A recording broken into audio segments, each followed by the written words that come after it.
According to both friends and foes, billionaire Bidzina Ivanishvili is Georgia's most powerful political figure. And with an election on Saturday, the party he founded has reorientated itself more towards Moscow and away from Europe. The former Prime Minister has cast the contest as an existential fight. Ivanishvili claims what he calls a global war party in the West is pushing Georgia into a conflict with former overlord Russia, which is what he says happened in Ukraine. But who is the man described as both Georgia's saviour and Russia's stooge? The 68-year-old, Georgia's richest person, gazes down on Tbilisi from a mega mansion rearing 60 metres over the capital. He is said to engage in exotic passions like keeping sharks, zebras and rare trees. He spent much of the 1990s in Russia, growing wealthy in the chaotic aftermath of the collapse of the Soviet Union. After returning to Georgia, he founded the country's current ruling party, Georgian Dream, and became Prime Minister for 1 year in 2012.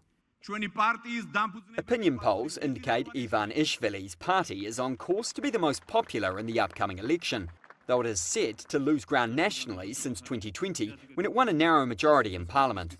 Since Russia's full-scale invasion of Ukraine, Ivanishvili has all but reversed Georgia's long-standing alignment with the West, one which he himself championed while leader. He made a rare public appearance at a pro-government rally in Tbilisi in April, claiming Georgia and Ukraine were not allowed to join NATO and have been left as cannon fodder. Most of Georgia's 3.7 million people are keen to join the EU and NATO and largely don't trust Moscow. But memories here are still fresh of a 2008 five-day war with Russia that ended in defeat.